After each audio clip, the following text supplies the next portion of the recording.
Welcome to today's webinar, Emergency Preparedness, Preventative Strategies to Mitigate Risk and Protect Art Collections. Brief introductions. You can see Becca and myself here in the floating windows, our presenters today. I'm Elysian Kogelmeyer. I'm head of partnerships here at Artwork Archive, and I have the joy of hosting these collection management webinars. And fun fact, Anamika is our artist presenter lead. And so if you have any artists in your network, make sure to check out Artwork Archive's artist content. She leads some incredible webinars as well.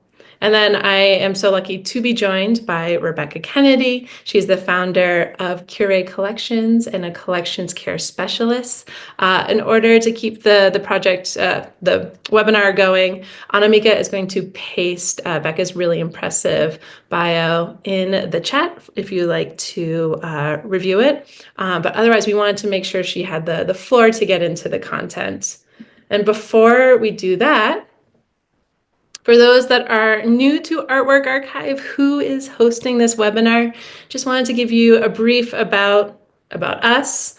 So we're an online art collection management system. We are used by individual collectors and collecting institutions, as well as artists, and they use us to organize, catalog, and share out their artworks. And a big piece of what we do for those that are returning back for our webinars is creating this free educational content that helps artists succeed in their careers and helps organizations advance their missions.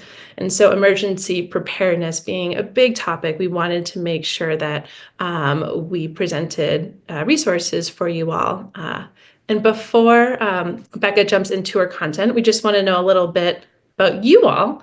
So Anamika is going to launch a short poll. It'll pop up on your screen, asking what type of institution you hail from, your role within it. And then if you are familiar with Artwork Archive, because at the end, I'll just be sharing some examples about how you can use a database to capture the information and be able to share it all out as Rebecca will share the importance of doing so when it comes to mitigating risk.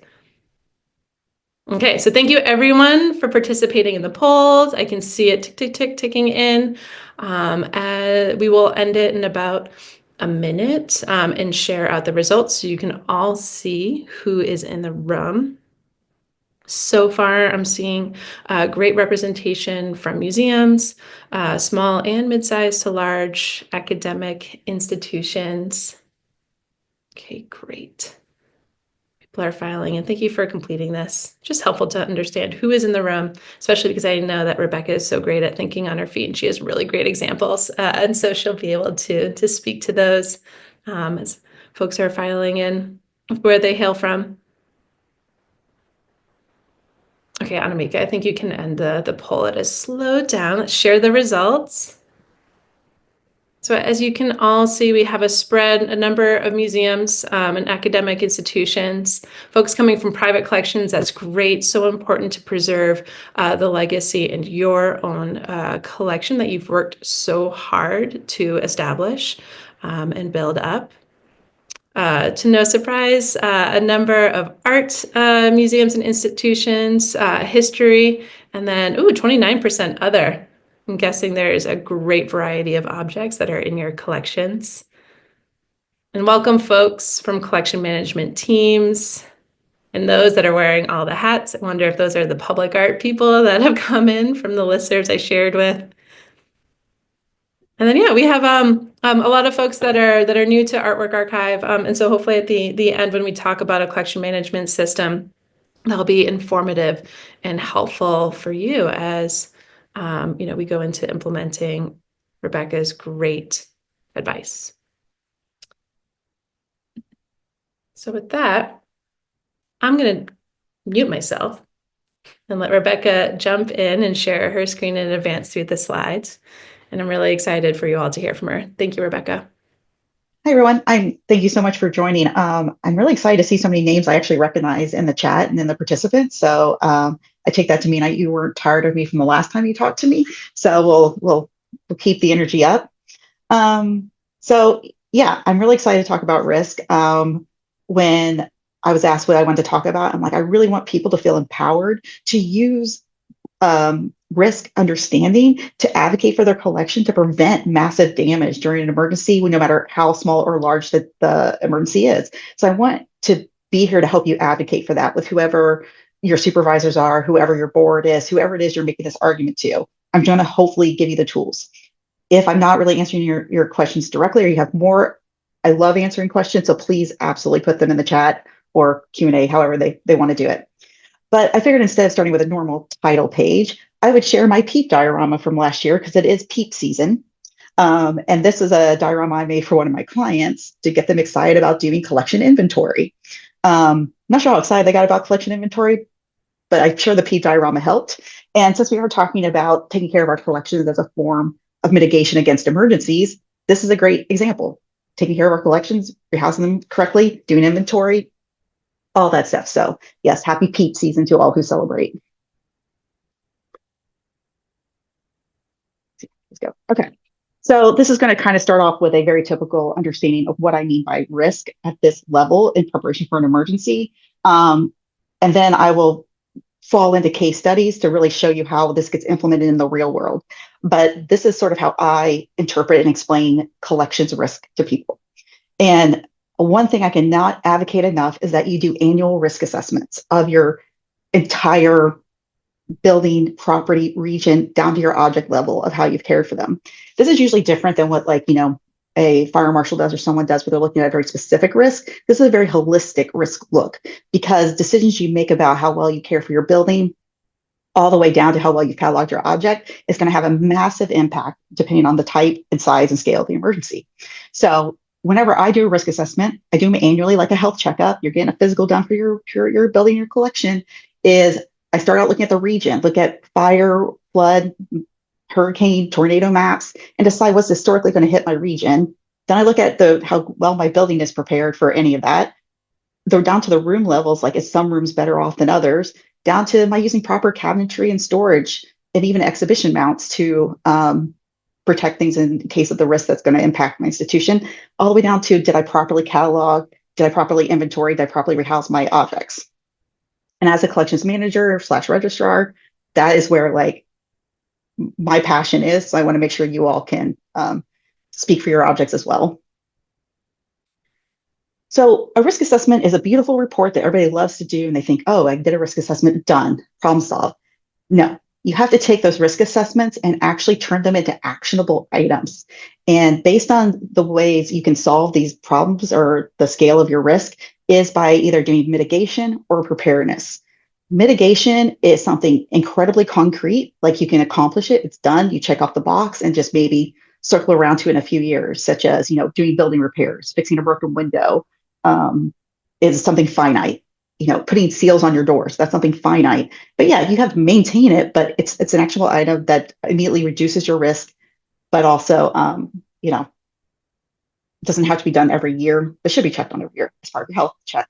But yeah, stuff like that, or even collections care.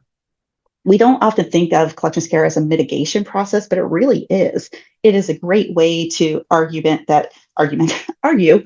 or create an argument of how that the fact that if we could give more time to cataloging, rehousing, and properly storing our collections and doing inventories and not over collecting, then we can actually create less chaos if an emergency ensues because we know what we have what we want to have, and we know that we've done everything we can to protect it from the upcoming hazard or risk.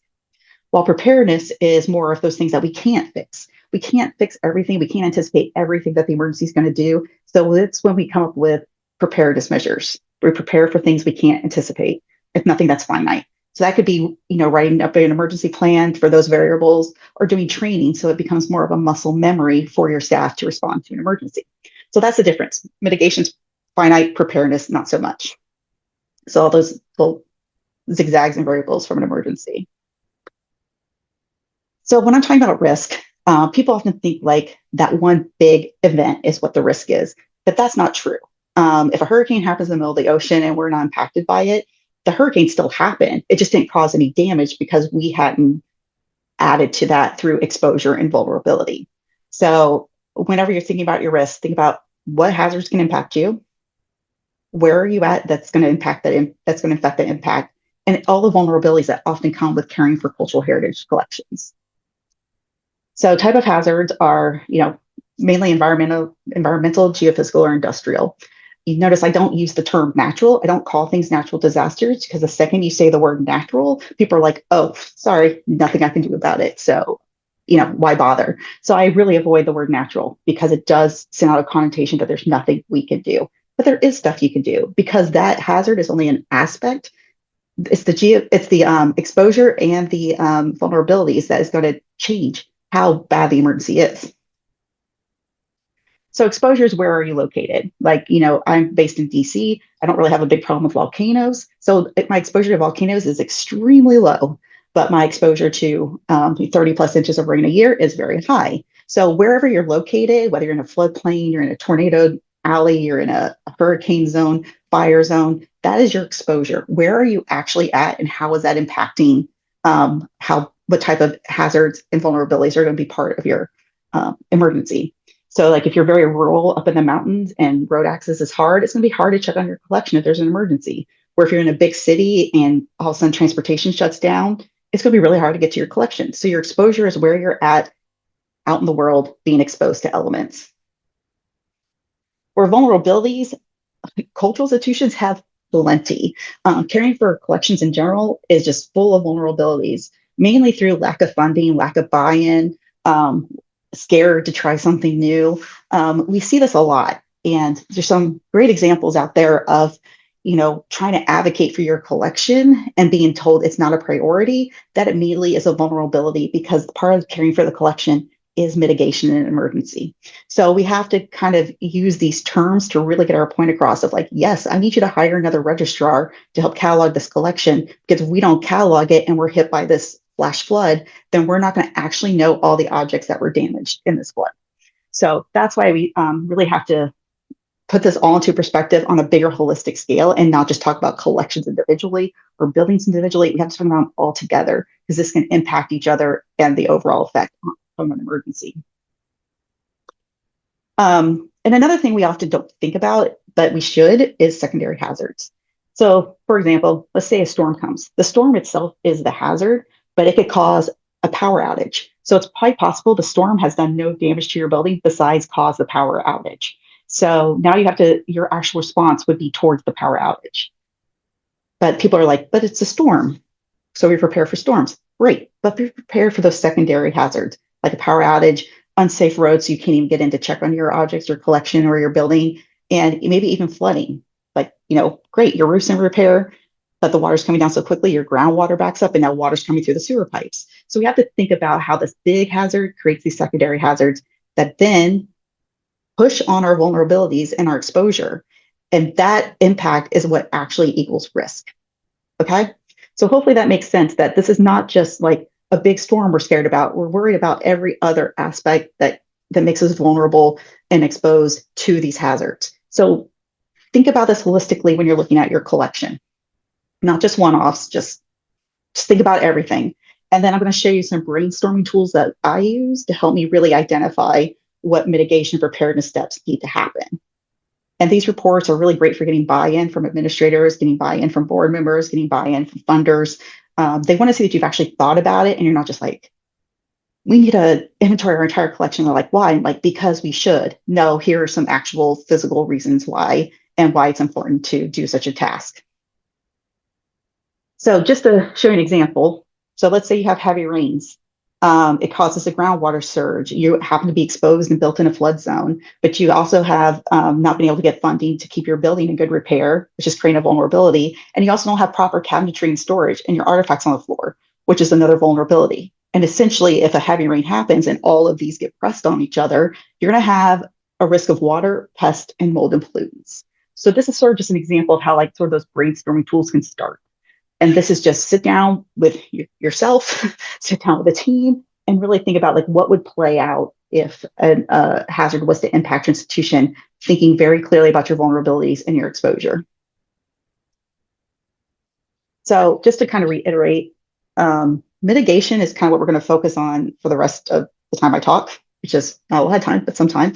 And then but we essentially want to eliminate any hazardous components that we can. We want to reduce the harm to collections, property, people, and that really needs to be done through actual physical, tangible changes to your institution culture, and the physical envelope of your building. Where, you know, for example, you know, at the building level, making sure everything's in good repair, making sure your systems are maintenance, making sure you really thought about, again, that hazard and how it's going to impact your institution, and what can you physically do to keep water, wind, rain, snow outside and not inside. And this also goes the same for like water pipes. Probably the number one cause of emergencies in most cultural spaces is water pipes bursting. So having good maintenance and good repair on your pipe system is definitely going to cut down on that risk, right? But then you can go down to the object level. Some really good object level mitigation is properly storing objects in boxes on shelves, keeping the space clean of any debris or trash, making sure you've documented everything in your collection through a database or digital backups, and then just monitoring day to day for pest, you know, water bug, you know, like the alerts, water bugs, make sure those work. They really get down to the object level as well, because having things properly housed can protect them. If water does come in your building through a pipe or through a leak, that box that it's in or that cabinet that it's in is going to create a very wonderful barrier that can prevent you from having to do emergency salvage and response, which to me is my ultimate goal, is that you do not have to salvage anything, because that object will be forever changed based on the emergency. Even if you can save it, it's going to change. The history of that object has changed because it was in an emergency.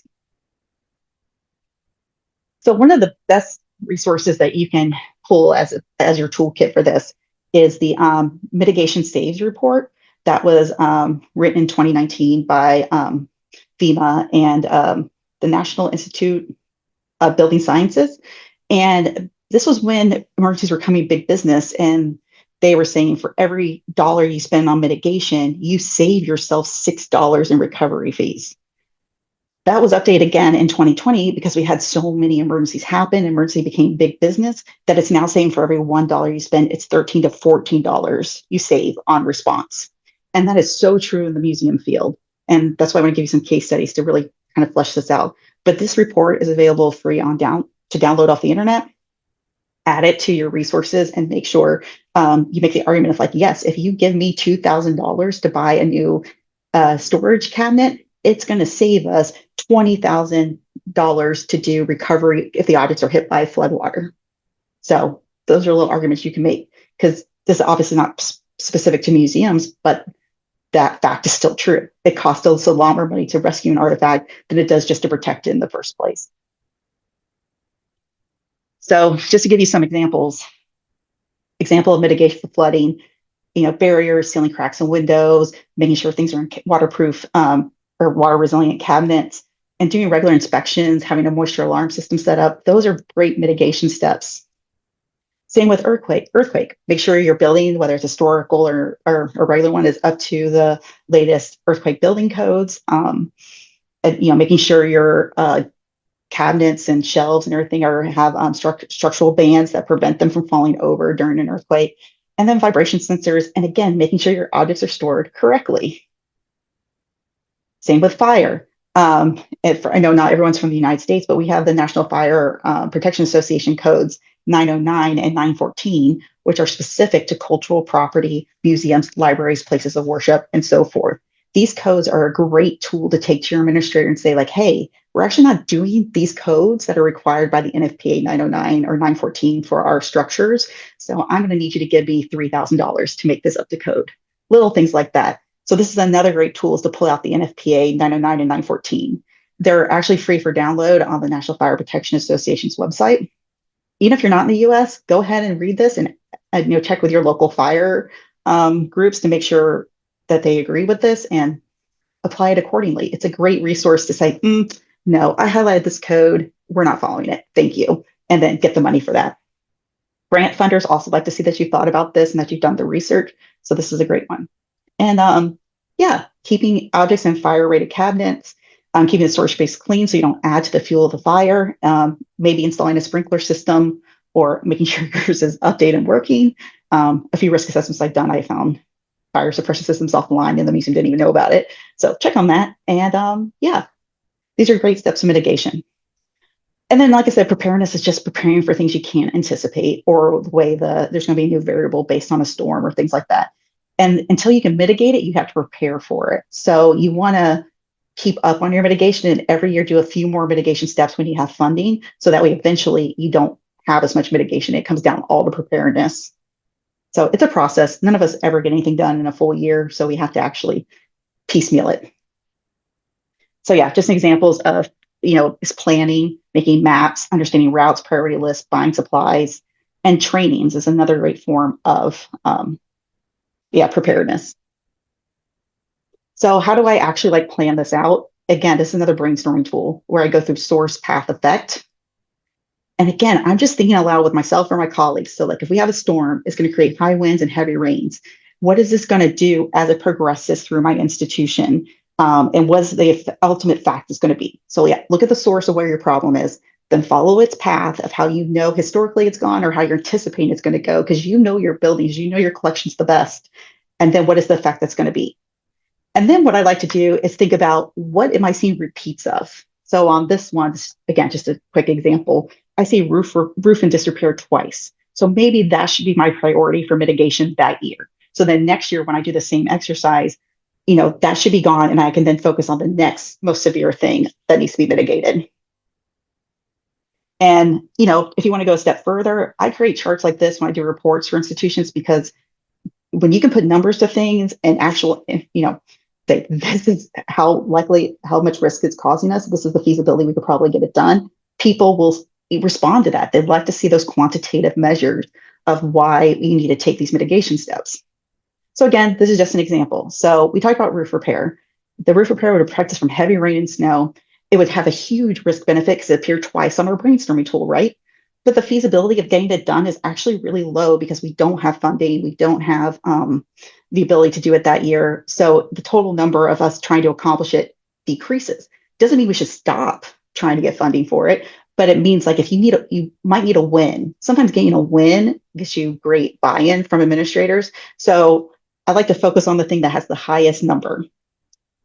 And if I can just get an electrical inspection, very cheap, high impact, let me know my electrical system's safe, and we can make repairs as needed, because that's also a life safety issue, so people are more likely to fund it. The feasibility of getting an electrical inspection is higher than, say, the feasibility of getting a new roof. Again, each institution is different about what needs to be done and what sort of buy-in you need to present. So I'm just going to show you all the different tools I use. So this is just one of my, one thought process I do going from this to this. And then I also usually make one for preparedness as well, because, buying supplies costs money. Getting fire extinguisher training takes some effort and time away from your daily duties to do this, but the impact can be high and really prepare you and prevent massive damage during an emergency. And then I take everything that I thought of, all my ideas, and I give them a total score. And then I put a deadline to implement and who's assigned to implement this. And I stick that in the back of my emergency plans, because in that way, it's reminded of all of us what we have all kind of figured out we need to do to prevent excessive damage during an emergency or disaster. So these are just sort of tools I just wanted to show you. You can just start off simple by doing the brainstorming exercise and then slowly escalate to something like this. Doing anything is better than nothing. So just thinking it through in a brainstorming activity will go a long way. Then think about the feasibility and then think about how you're going to implement them. So yeah, so following this activity even more, bringing in my preparedness and bringing in my mitigation, I also noticed a repeat here where secure collections inside cabinets and Reese House collections, they're two separate things from two different, one's preparedness, one's mitigation, but they're both in there. So again, I'm going to pay attention to things that are duplicated because it's going to have a higher impact than things that are singularly mentioned. And that means I'm going to try to get money to raise to get cabinets to put my objects inside. So sorry I'm going so fast. I just have a lot to tell you guys about this in such a short period of time. And let me know if I'm running out of time at any point. So just give you a case study. Great, Rebecca, by the way. Okay, great. I lost track of time because I get really excited talking about emergencies. So just to say, like, this is an example of a client I've worked with where they had essentially turned their collection storage into storage, and they couldn't get access to their collections. The files had become in a little bit of disarray. And so to even understand what they had became near impossible.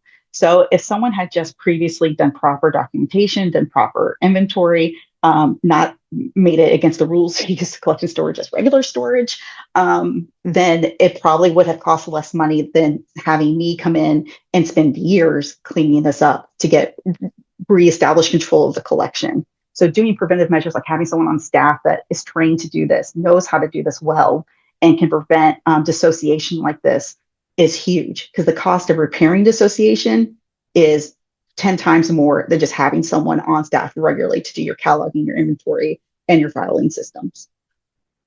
So yeah, this is an example of how bad it can get. But it also often leads to over collecting, where we end up collecting things we don't want, we don't need, and therefore, like we're paying to care for them, or we're becoming negligent and letting these objects rot because we don't have enough time, money, or people or space to care for them. And again, the picture on your left, this was clearly an object that has been a little neglected, left outside in its crates. It's not free to do this. It's going to cost thousands of dollars to dispose of these large crates filled with material. There's also possibly some hazard issues we have to deal with. It's going to cost more, but also just the trust we've now lost in the community by having let this happen. And it's the same, like if we do go through our objects, we do transfer them to another institution, we do say, okay, we over collected here and here, we need to get rid of it. It still costs money to ship them someplace else. It still costs money to properly package them to get them to their new home, or again, dispose of them. So just having a good collections management policy where you can prevent the over excessive collecting that's outside of your mission and your scope will prevent you from having to waste resources on things you don't want. It's so easy for people to be like, oh, just take it. We can always get rid of it later.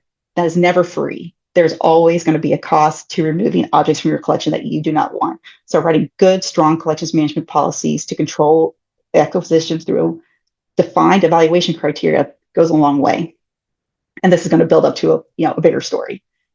And so, like I said, everything you take in, you need a catalog, put it in your database, and also do regular inventories to make sure nothing has been lost, stolen, misplaced, or heaven forbid, these loans that you've forgotten about that have been missing for 50 years. You could keep track of where everything is. And knowing where that everything is, definitely getting rid of things you don't want that are going to create confusion prevents things like this from happening. Both of these museums were emergencies I responded to. And I can say that the hardest thing about this is that they didn't have a good catalog of what was there. So objects never look like objects necessarily after an emergency. They look like blobs, or they are mixed in with the ceiling, or they've been all clambered together or broken in pieces. But if I had a good inventory list, a good condition report, a good picture of everything that was in the collection, we would know if we got everything and make sure nothing was accidentally swept into a dumpster. But it also helps us maintain control of our collection. If we have to send it off-site to a freezer or other storage, we have to maintain control of our collections at all time to maintain the trust and the professionalism we need to care for our collections. So over collecting often results in a lot longer process of recovery because you have to salvage everything, whether you wanted it originally or not. You also have to have those lists ready to go. So if you're in a historic home and one room gets damaged, but the other rooms are okay, I would love to be able to run a report from my database to know what exactly was in that room. So that way I can automatically do a more effective response. So yeah, over collecting often results in emergencies kind of looking like this, where it's a mess because we can't prioritize working with the things we do want versus things we don't want. So I'm a big proponent of going through your collections and deaccessioning anything that you do not need or want that's outside of your mission. And yeah, sometimes it hurts feelings, but I'm okay with that, to not have to do 4 extra days of work to salvage things you do not want. To salvage costs money. Effort takes money. Time takes money. So let's cut down on already caring for things we don't want, especially before an emergency hits. And it's the same with taking the time to properly store your material. These are 2 pictures I took from institutions I visited for risk assessments that are in earthquake-prone zones. And they got really stabilized cabinetry put in, but then they didn't have quite enough money to get the stabilization bars that I mentioned. So they made their own, and this worked just as well. They used backer rod with fish line sewn through it, or they used twill tape with flat foam to prevent things from falling off shelves. So even though they didn't get the full funding for the stabilization bars, they made their own for half the cost, but the amount of money that they saved overall, preventing these objects from falling and shattering, is huge. So $10,000 for proper shelving, plus the twill tape or the fishing line, plus the backer rub or the flat foam, is with, yeah, let's say it's $20,000 for all that. If all of these objects fell off the shelf, that would have been probably $500,000, $250,000 to do the conservation, salvage, repair on all of that stuff to get you back to how you want to be. And hopefully you can recover everything. Maybe you've lost some things. And that again ruins our trust that we have with our communities that who gave us their material. And it's the same with, being aware of what's in your collection to make sure it's properly stored. The picture on the left is as I was cleaning out a collection storage space, I found film that was cellulose nitrate, cellulose acetate, anything that smelled of vinegar syndrome. And being able to pull that out and isolate it so that way it doesn't spontaneously catch the entire collection on fire is, again, going to drastically reduce my risk through mitigation of removing these things and properly storing them. Again, this museum didn't have tons of money to get a freezer. So what I ended up doing was on one of the mini listservs where museums give away stuff, found a cabinet. Someone was giving away this old cabinet that didn't have a very tight seal. Fine, great for my purposes. I took it to a lab, stuck a snorkel on it, and now it filtrates air constantly to prevent the acetate from building up and therefore drastically reducing the risk of spontaneous fire. But this was just mixed in with regular collection items. So able to pull them out and even do this temporarily until we can either get a freezer or fund to have it digitized and get rid of it. This was a huge step in reducing risk through mitigation. And same with properly housing, taking the time to make sure we build the right boxes or hangers or anything else slows down deterioration, but keeps things so organized and put together that they're less likely to become dissociated during an emergency. So like, for example, building custom boxes, putting things in trays, proper housing. These boxes, these trays actually are barriers from moisture, fire, debris falling, and it will actually protect the objects from becoming broken, dissociated during an emergency. We've seen floodwaters hit blue board boxes, which, they're just blue board. Of course, they're going to get wet, but they still have that nice little barrier that prevents that water from directly hitting the objects. Same with coroplast, things like that. Anything you can put in an enclosure, it reduces the risk. But remember, you need to understand your risk. I'm less likely to use plastics in my rehousing if the museum's highest risk is fire, because plastic will melt in a fire, and then when you drastically cool it because of the fire suppression system, it's going to create a nice little perfect encapsulation of your object that you'll probably never be able to get out of that plastic ball again. But if water is my main problem, maybe I will use coroplast, which is plastic based, and to rehouse things because my biggest fear is water. So even our rehousing material should be chosen based on what our overall risk is. So that way we can buy the right material and not waste our money on other material, but also have something that's going to prevent the objects from getting excessively damaged during an emergency. So, these are all my pictures I've taken over the years. But the one on the left is actually from the Smithsonian when we had the 2011 earthquake. The actual stabilization bars failed in this one space. That's something you have to prepare for, but you have to mitigate by trying to get these bars to work. But sometimes they don't. And so what is your preparation methods for dealing with this? What is your other mitigation processes for doing this? And one of the best things you can do is still buy the backer rods. One failing out of 1,000 is still worth the money to have the backer rods, because now we could focus on this one little cleanup instead of all those glass jars falling, right? So it automatically saves us money by having good stabilization bars at the very beginning. And just in general, making sure the second your building's in good repair, it might cost you $100,000 to have, your walls repaired if that's part of your, collection museum. But having that stabilized ahead of time will survive an earthquake so much better, where all these tiles that you see here on the right could just fall off, and it would cost probably a good $1 billion to re-put this tile wall back together if it was to fall off the wall for bad preservation and care. And then these are just more pictures of the fire that we set. This was a fake fire. I don't want to say this was not a real fire. This is when we were testing material, and you could see that we tried metro metal racking, regular metal shelves, and a cabinet. The difference of how better the objects were in the cabinets versus the open shelving was astronomical. So if your big risk is fire, making that argument that if we spend $100,000 on all new cabinetry that closes doors, we will not have to spend $1 million or more on conservation and can actually recover and open our doors faster from a fire. So you can make these arguments for anything. And this is also why we condition report. We want to know what objects look like in their day-to-day life. So if they do get damaged, we can go back to how they were. So taking the time to catalog, inventory, condition report your objects day to day, huge benefit. And then rehousing them, double benefit. So every time you take one of these simple actions that are seen as day-to-day work, you're reducing the overall cost of a recovery or the response. And that might be the argument that yes, if we spend $50,000, $60,000 to hire a registrar to come on to properly catalog our collection, that will save us how much money it's going to cost us to recover if we have to save, go through and save things we don't want or things we don't even know we have. So you can make the argument for people, supplies, space, time, whatever you need to get the argument across. But yeah, same with exhibitions.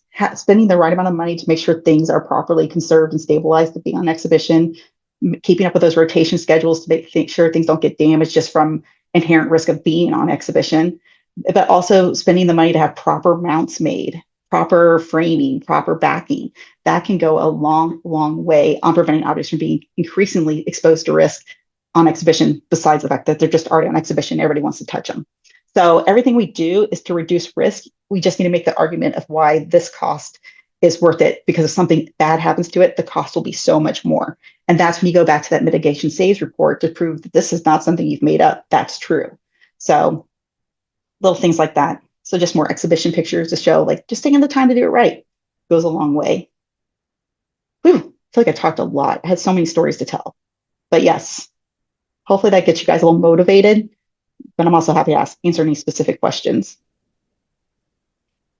That was great, Rebecca. I'm just like, we've talked about this webinar a lot, and we had a conversation about the content, what was going to go into the slides. And I'm scribbling down so many notes of these aha moments that you have presented. So I really appreciate that. Please post your questions in the Q&A. We will get to them in a few minutes. I just wanted to piggyback off of a lot of the great education that Rebecca was sharing about the importance about cataloging your collection. So I'm going to take over the screen share. So if you're using Artwork Archive, that is great. If you're using another collection management system, great. If you are not using anything, let's consider, because I'm going to show you all of the easy ways that you can keep track of, the information that Rebecca was sharing, like the images. I have never thought of thinking about post-disaster that the objects don't look like themselves. That's such a great point. And I'm thinking of these like globular things. And I know Adrian from Huntington T Block, I saw you in the attendees. And so this is really valuable for insurance. So let me click into an object record and just stress. I'm using Artwork Archive as an example right now. The importance of those multiple images, detail shots, the back of the piece, things that can hopefully give clues if you are left with a blob or a glob. The other information that is so critical, and we talked about this in the insurance webinar that Adrian hosted earlier this year, is the location history. And if I click into the location tracking within Artwork Archive, I really appreciated the example that you gave, Rebecca, about how it's not just, your museum or your historic house museum, but drilling down specifically where the artwork was. And for those that are the private collectors, the individual collectors that are in our collection, that are in this webinar, the same goes for your home. If it's your second home in Jackson Hole and the artwork was in the living room, which is where the pipe burst, and you need to prove that that is why you need to get the work replaced and insured. You have the documentation for that. And so what's really helpful is within Artwork Archives location tracking, we have sub-locations, and we also have tertiary locations. So again, for that room, if it were the room was the secondary location within the home, the tertiary location could be above the fireplace where the pipe burst. Or if it's a storage unit, the rack, the drawer, and all of that too. You mentioned, Rebecca, like if you can't access like road closures, flooding, the helpful thing about having an online collection management system is you can pull up this information and start working on the preparedness and taking care of your collection in the moment. And so my awful joke is that you always avoid the scavenger hunt. You always know where your artworks are if you're using a database. And we expressed that a lot in our insurance webinar earlier this year. You'll also have appraisal tracking at the ready if you need to share out the values of the artwork. But you mentioned the condition reports, and that's something that we always stress when we're talking to our clients at Artwork Archive. But attach those condition reports within additional files, so it's attached to the object record, so that you have it handy, and then you can quickly share it out right from your database and get it into the hands of whomever needs it. And then you mentioned loans.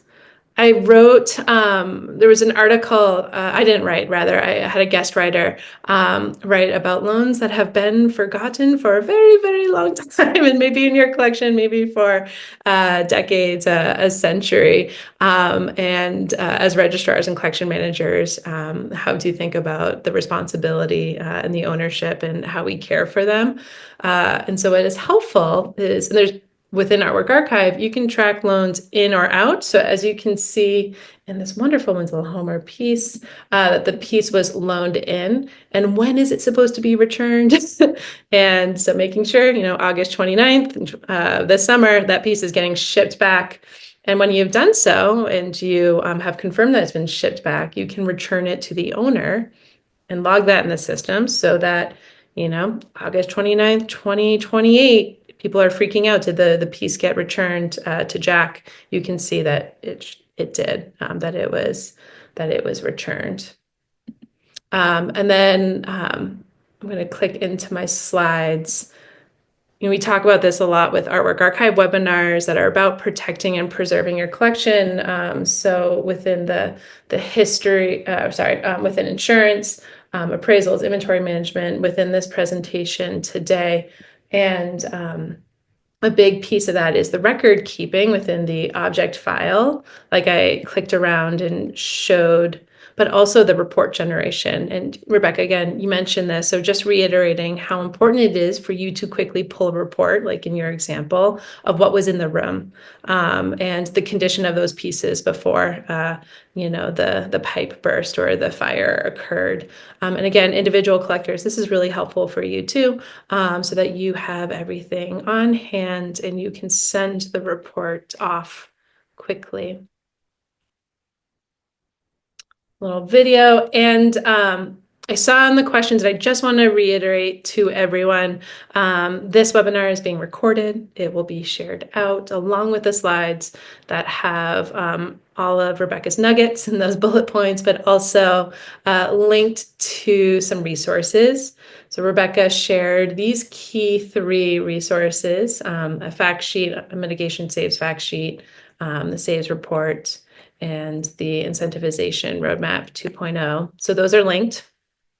And then at Artwork Archive, well, my eyes just like kind of went cross-eyed. It's a lot of articles. We have even more, but articles at Artwork Archive, we're constantly trying to share information about how to protect and preserve your collection. And theft and vandalism, you mentioned earlier, and I don't have it on this list. And so we do have an article on that, and we'll add it to the list before sharing it out. But here are a few articles you can dive deeper.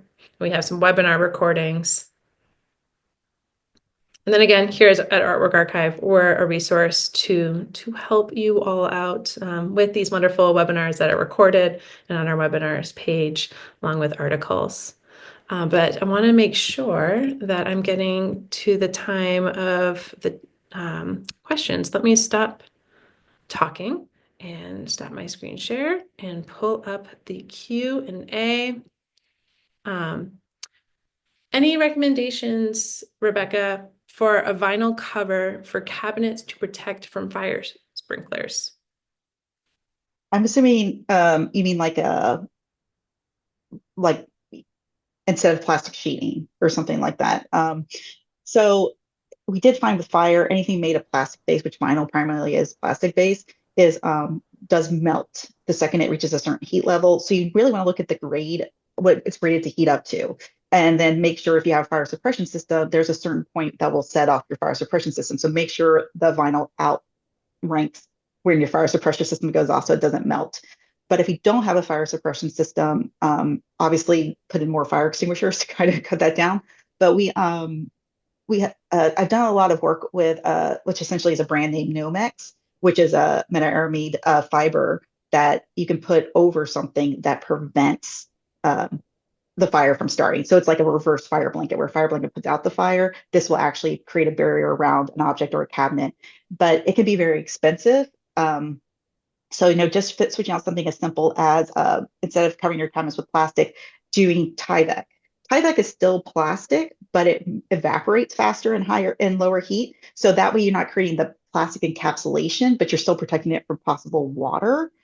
So that's why you really have to figure out your risk assessment. Like, is it worth having the plastic because you're more concerned about water from the fire suppression system or the fire hose?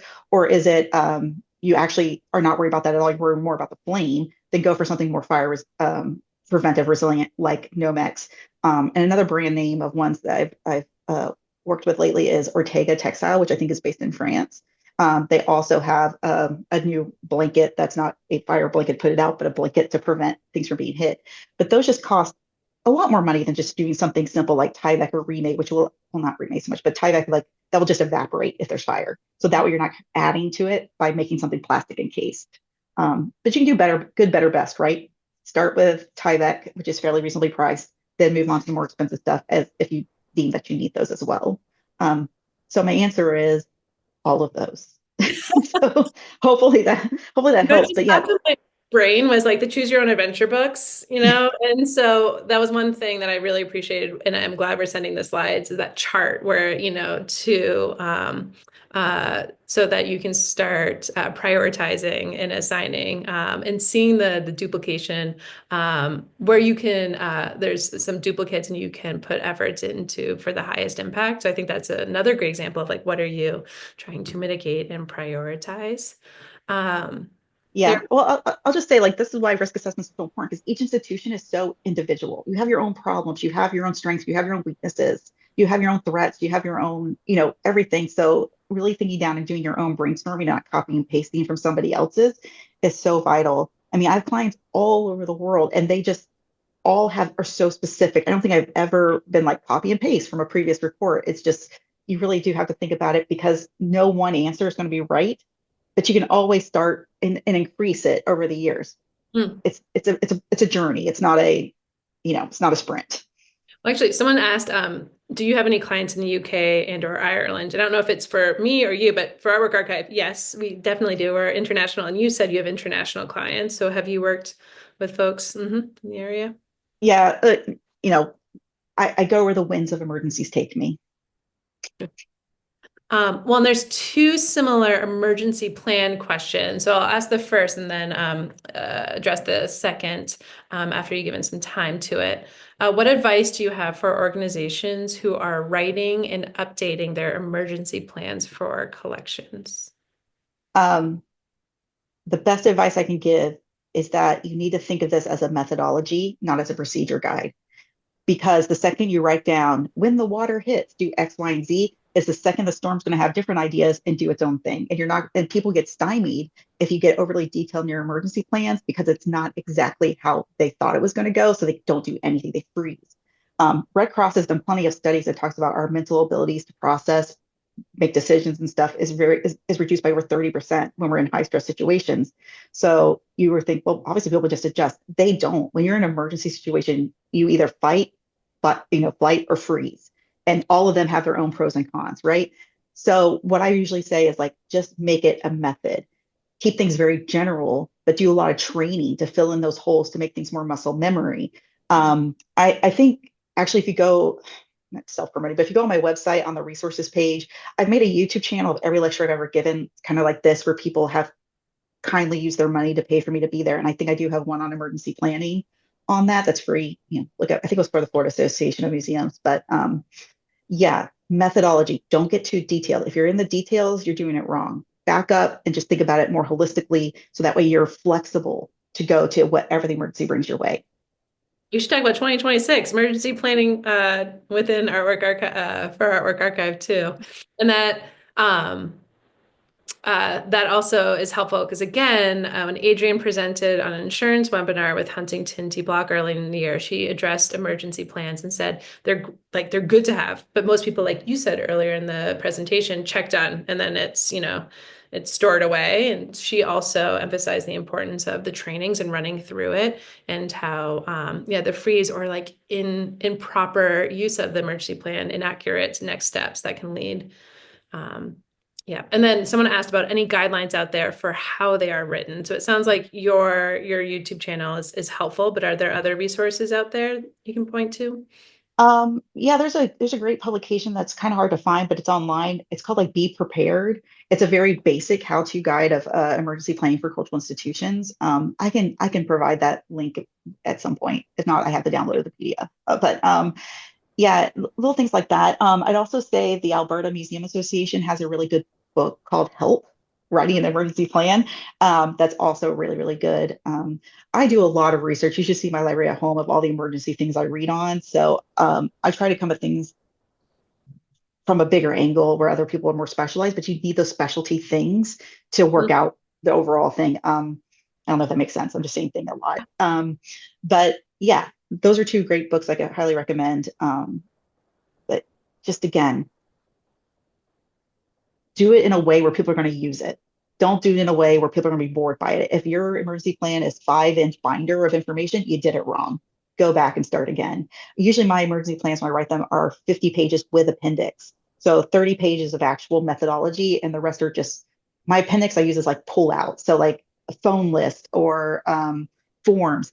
Your appendix should be things that you can rip out and use as a tool, while your plan is actually these more methodology things, which should be about 30 pages tops.